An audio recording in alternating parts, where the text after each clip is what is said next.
দীর্ঘ ৬ বছর পর অনুষ্ঠিত মিনি পার্লামেন্ট খ্যাত ঢাকা বিশ্ববিদ্যালয় কেন্দ্রীয় ছাত্র সংসদ ডাকসু ও হল সংসদ নির্বাচনের ফলাফল প্রকাশ করা হয়েছে। ডাকসু নির্বাচনে প্রথমবারের মতো ভূমিধস বিজয় অর্জন করেছে শিবির সমর্থিত প্যানেল ঐক্যবদ্ধ শিক্ষার্থী জোট। বিপুল ভোটের ব্যবধানে ভিপি নির্বাচিত হয়েছেন সাদিক কায়েম ও জিএস পদে জয়ী হয়েছেন এস এম ফরহাদ। কিন্তু শিবির সমর্থিত প্যানেলের বাইরে গিয়ে ডাকসু নির্বাচনে গবেষণা ও প্রকাশনা সম্পাদক পদে বিজয়ী হয়েছেন সঞ্জিদা আহমেদ তন্নি। এ নিয়ে বিস্তারিত জানাচ্ছেন জান্নাতুন নাহার জেরি। ঢাকা বিশ্ববিদ্যালয় কেন্দ্রীয় ছাত্র সংসদ বা ডাকসু নির্বাচনের ইতিহাসে সর্বোচ্চ ভোট পেয়ে এবার ভূমিধস বিজয় অর্জন করেছে বাংলাদেশ ইসলামী ছাত্র শিবির সমর্থিত প্যানেল ঐক্যবদ্ধ শিক্ষার্থী জোট। বিপুল ভোটের ব্যবধানে ছাত্রদলের আবিদুল ইসলাম খান, স্বতন্ত্র শিক্ষার্থী ঐক্য প্যানেলের উমামা ফাতেমা সহ হেভি ওয়েট সব প্রার্থীদের হারিয়ে ভিপি নির্বাচিত হয়েছেন শিবিরের সাদিক কায়েম। সেই সাথে জিএস নির্বাচিত হয়েছেন এস এম ফরহাদ এবং এজিএসও হলেন শিবির সমর্থিত প্যানেলের মহিউদ্দিন খান।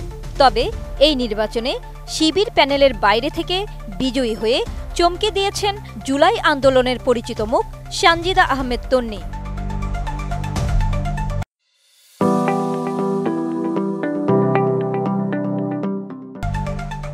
ঢাকা বিশ্ববিদ্যালয়ের সিনেট ভবনে আনুষ্ঠানিক ফলাফলে দেখা যায় সঞ্জিদা আহমেদ তন্নি স্বতন্ত্র প্রার্থী হিসেবে গবেষণা ও প্রকাশনা সম্পাদক পদে 11,777 ভোট পেয়ে জয়ী হয়েছেন।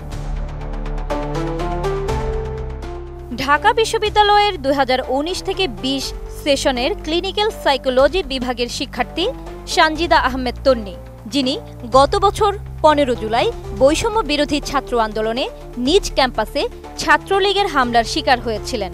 এবার ডাকসু নির্বাচনে স্বতন্ত্র প্রার্থী হয়েছেন। তিনি গবেষণা ও প্রকাশনা বিষয়ক সম্পাদক পদে লড়েছেন। স্বতন্ত্র প্রার্থী হওয়ার ঘোষণায় তার সম্মানে এই পদে কোনো প্রার্থী দেয়নি ছাত্রদল। তাকে নিয়ে গণতান্ত্রিক ছাত্র সংসদের আহ্বায়ক আব্দুল কাদের ওই প্রসঙ্গে ফেসবুকে লিখেছেন, তন্নি আমাদের জুলাইয়ের বিক্ষোভের উৎস, প্রতিরোধের অনুপ্রেরণা।